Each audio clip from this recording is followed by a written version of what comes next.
Hello everyone. In this video, I'm gonna share you my experience of NPTEL SWAM exam. ये exam क्या होता है, इसके question paper कैसे आते हैं, एग्ज़ाम पैटर्न कैसा होता है और इसका सर्टिफिकेट वैल्यूएबल होता है कि नहीं, ये सब बताऊंगा मैं इस वीडियो में। और लास्ट में टिप्स भी दूंगा कि कैसे आप इस एग्ज़ाम को अच्छे मार्क्स के साथ क्लियर कर सकते हो।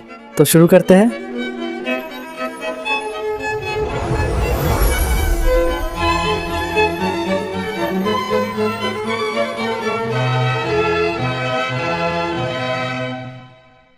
देखो, सबसे पहले एनपीटीईएल या स्वयं क्या होता है। ये गवर्नमेंट ऑफ इंडिया का एक प्लेटफॉर्म समझ लो, ऑनलाइन प्लेटफॉर्म, और ये पूरा फ्री है। आप यहाँ पर जाके कोई भी मनपसंद अपना कोर्स कर सकते हो। आप किसी भी फील्ड से किसी भी बैकग्राउंड से आप बिलोंग करते हो, आप सीधा जाके आप अपना जिस कोर्स पे आपका मन है उस कोर्स में आप एनरोल कर सकते हो। ठीक है, और ये पूरा पूरा फ्री ऑफ कॉस्ट है। बहुत तरह के कोर्सेस मिल जाएंगे, 4 वीक्स के, 8 वीक्स के, 12 वीक्स के, 15 वीक्स के। ठीक है, आपको जो मर्जी, आपका जो पसंद आए आपको वही आप कर सकते हो। देखो, आप फ्री में सीख सकते हो, एनरोल कर सकते हो, लेकिन अगर आपको सर्टिफिकेट चाहिए then you have to give examination. आपको सेंटर जाना पड़ेगा, then you have to appear for the test, और उस टेस्ट को देने के लिए आपको फॉर्म फिल करना पड़ता है, और उस फॉर्म के लिए आपको पैसे लगते हैं। 600 से 1500 के बीच में ही होता है एप्लीकेशन फीस, ज़्यादा नहीं होता। तो अगर आपको सर्टिफिकेट चाहिए then you can appear for the test. Okay, मैं सजेस्ट करूँगा कि अगर आपको सीखना है, अगर आप सीख रहे हो तो सर्टिफिकेट भी ले लो, क्योंकि वो ज़्यादा वैल्यूएबल होता है। अब मैं अपने बारे में बताता हूँ, मैंने कौन से कोर्सेज में एनरोल किए थे। देखो, मैंने अभी तक 2 कोर्सेज किए हैं ऑनलाइन। एक था मैंने किया BHU से introducing to folk literature of India, ये वाला 12 वीक का कोर्स था। और एक रिसेंटली मैंने एक कोर्स किया, वो है IIT मद्रास का film studies, introduction to film studies. मैंने ये 2 कोर्सेज़ किए हैं। फर्स्ट वाला एग्ज़ाम में मुझे 85% मिले थे, मैंने वो एग्ज़ाम देने गया था सेंटर में। सेकंड वाला भी मैंने एग्ज़ाम दिया था और इसमें मेरे 88% आए हैं, तो मुझे अच्छे मार्क्स ही मिले हैं। और आपको भी 80% आपको मिलने ही चाहिए, तभी इसका थोड़ा ज़्यादा मतलब वैल्यू रहता है। देखो, पेपर 2 हिस्से में डिवाइड होते हैं। आपको पहले असाइनमेंट्स दिए जाते हैं और फिर आपका एग्ज़ाम होता है, जो आपको सेंटर में जाके एग्ज़ाम देना पड़ता है। असाइनमेंट्स का होता है 25 मार्क्स टोटल, और आपको आप जो रिटन एग्ज़ाम आप देने जाओगे उसका वैल्यू रहता है 75 मार्क्स टोटल। आपको 100 में ओवरऑल करके आपको रिजल्ट दिया जाता है। तो आपको ऑनलाइन असाइनमेंट्स दिए जाएंगे हर वीकली, तो आपको उस बेसिस पे आपको पढ़ के वो असाइनमेंट्स करना पड़ेगा। ठीक है, आपको जैसा असाइनमेंट्स का मार्क्स आएंगे, असाइनमेंट्स के मार्क्स वो पहले डिस्क्लोज कर देंगे। ठीक है, आप समझ जाओगे कि आप कहाँ पर गलती कर रहे हो, और आपका फाइनल एग्ज़ाम में जाके आपको वो रिटन एग्ज़ाम देना पड़ता है। रिटन मतलब CBT एग्ज़ाम होता है ज़्यादातर। मैंने जो दिया था वो CBT होता है, वो था ज़्यादातर CBT होता है, तो वो चिंता की बात नहीं है। और अब मैं अगर बताऊँ एग्ज़ाम पैटर्न की, ठीक है, देखो, मैंने पहले ये एग्ज़ाम को बहुत लाइटली लिया था। मैंने सोचा था कि चलो आराम से कर लेंगे, क्या ही होगा। मतलब वीकली 5-6 वीडियोस देते हैं वो लोग, 1 घंटा करके, 30 मिनट से 1 घंटा, ज़्यादातर ऐसे ही वीडियो होते हैं। तो मैंने लाइटली लिया था, but don't take it lightly, please take it seriously, because उसका वैल्यू, उसका डेप्थ बहुत ज़्यादा होता है। तो इसको पढ़ने में आपको टाइम लगता है। मेरे हिस्से में, जैसे मैं अपना बात बताऊँ, तो बहुत सारे थियोरिस्ट, बहुत सारे फिल्म मेकर्स थे, उनके सारे फिल्म्स थे, तो पढ़ना पड़ता है क्योंकि क्वेश्चंस अंदर से आते हैं। ठीक है, तो आप ऐसे ही इजीली मत करो। If you really want to score good then please do it seriously and properly.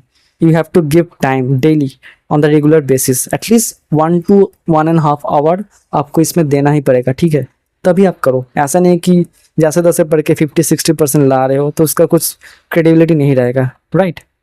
सो मैंने लाइटली लिया था, लेकिन मैंने देखा कि नहीं, ये प्रॉपर टाइम डिमांड करता है ये सारे कोर्सेस। तो मैंने पढ़ा, ऐसे ही पढ़ा मैंने। वो लोग PDF या फिर ट्रांसक्रिप्ट देते हैं, ठीक है, लेक्चर के साथ। तो मैंने वो PDF पूरा अच्छे से पढ़ा, मैंने हाईलाइट करके पढ़ा। ऑनलाइन में जो होता है ना, लैपटॉप से मैंने हाईलाइट करके पढ़ा। आप ऐसे भी पढ़ सकते हो, लेकिन पढ़ो, आप ऐसे मत पढ़ के आप मत जाओ, क्योंकि नहीं तो ऐसा स्कोर 80% स्कोर करना मुश्किल हो जाएगा। ठीक है, आप 50-60 आराम से कर लोगे, 70 भी शायद कर लो, लेकिन if you really want to score 80 above 85 then we have to study.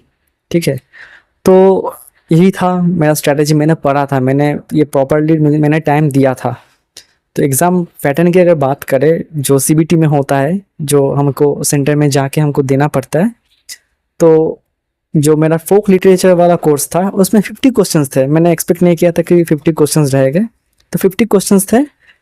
तो उनमें से उसको भी वो लोग 3 डिवीजन में कैटेगराइज करते हैं। फर्स्ट 10 क्वेश्चंस था इजी, सेकंड 15 क्वेश्चंस था, ऐसे कुछ था। फिर सेकंड 15 क्वेश्चंस था थोड़ा सा मॉडरेट, एंड बाकी के रिमेनिंग क्वेश्चंस था थोड़ा सा और मॉडरेट और टफ। ऐसे वो लोग डिवीजन करते हैं। और मेरा जो फिल्म स्टडीज का जो मैंने कोर्स किया उसमें थे 100 क्वेश्चंस, 100 क्वेश्चंस थे उसमें। उसमें भी ऐसा ही डिवीजन था, ठीक है। पहले 25 क्वेश्चंस इजी थे, फिर थोड़ा सा हार्ड, थोड़ा सा, फिर लास्ट में थोड़ा सा और टफ। ऐसे वो लोग डिवीजन करते हैं। तो जो इजी क्वेश्चन होते हैं वो आप आसानी से आप वो कर सकते हो, सॉल्व कर सकते हो। जो मॉडरेट होते हैं अगर थोड़ा बहुत भी आपने पढ़ा है वो भी कर सकते हो। और जो लास्ट के थर्ड पोर्शन में, थर्ड कैटेगरी में जो थोड़ा सा डिफिकल्ट होता है, उसको करने के लिए आपको पढ़ना पड़ेगा। उसमें ही होता है वही होता है स्कोरिंग पार्ट, ठीक है। तो मैंने क्वेश्चन एग्जाम पैटर्न के बारे में ही बता दिया। क्वेश्चन इजी होते हैं, ठीक है। आप ज़्यादा मतलब मत घबराओ, आप आराम से दे सकते हो एग्ज़ाम। एग्ज़ाम मत स्किप करो।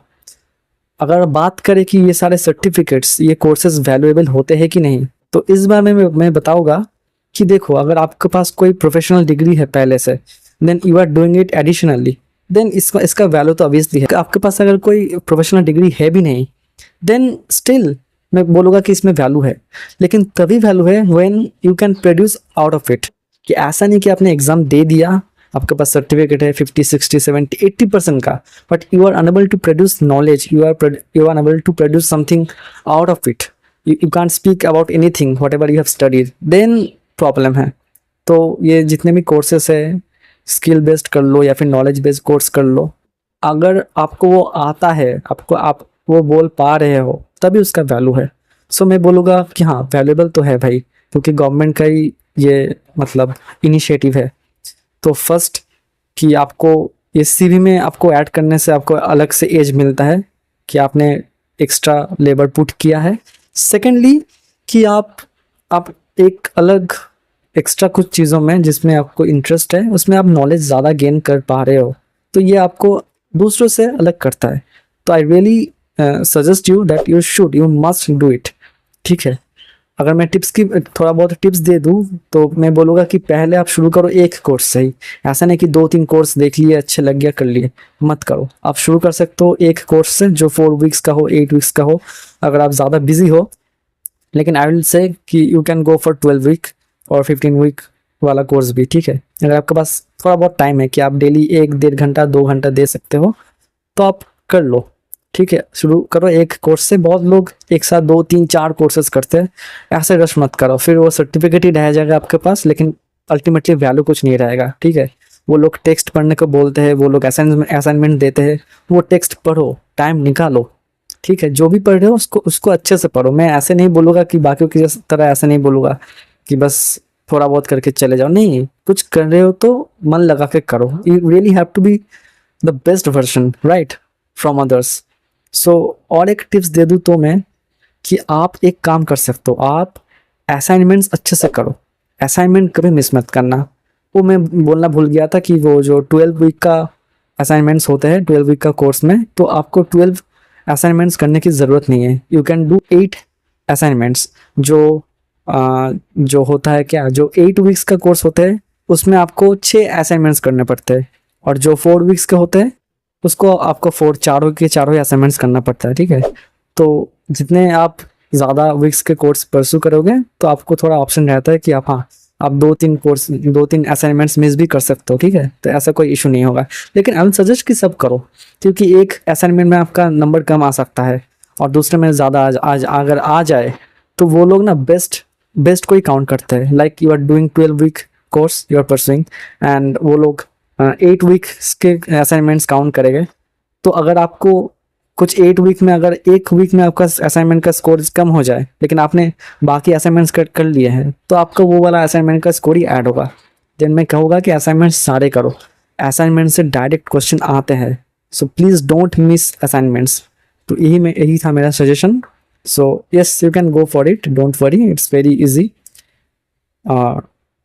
ईजी नहीं, बट यस, थोड़ा बहुत एफर्ट डाल के तो आप कर सकते हो, एंड यू शुड, आपको करना ही चाहिए। आप ऑनलाइन साइट में जाके सर्च करना स्वयं या फिर NPTEL, वहाँ पर आपको ये मिल जाएगा। या फिर आप फ़ोन में अपने टैब में भी इंस्टॉल करके देख सकते हो। फ़ोन में थोड़ा इजी होता है देखने में।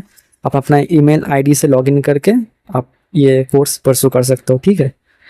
तो आई बिलीव मैंने सब कुछ बोल दिया और कुछ तो है नहीं, तो राइट। तो हाँ, तो मैंने अच्छे से पढ़ा था इसीलिए मुझे 85-88% मिला है। आई वॉज एक्सपेक्टिंग मोर, ठीक है, लेकिन हाँ कुछ टफ आ गया था। मैंने इतना पढ़ने के बाद भी मुझे मतलब वहाँ पर जाके मुझे आया नहीं क्वेश्चन, तो समझ रहे हो ना। तो थोड़ा बहुत तो पढ़ना पड़ता है, लेकिन अगर कब ना पढ़ोगे ना तो 50-60% आपको आराम से आ जाएगा। बट वही बात हुई कि I will suggest you, please put hard work, put labour on it, whatever you are doing please do with your मन से करो यार, ठीक है, राइट। सो थैंक यू, बस इतना ही, यही मुझे शेयर करना था, आपको बताना था कि बहुत लोगों को पता नहीं है, इसलिए मुझे बोलना था आपको। तो बस यही मैं ख़त्म करता हूँ अभी। थैंक यू, मिलते हैं अगले वीडियो में, बाय।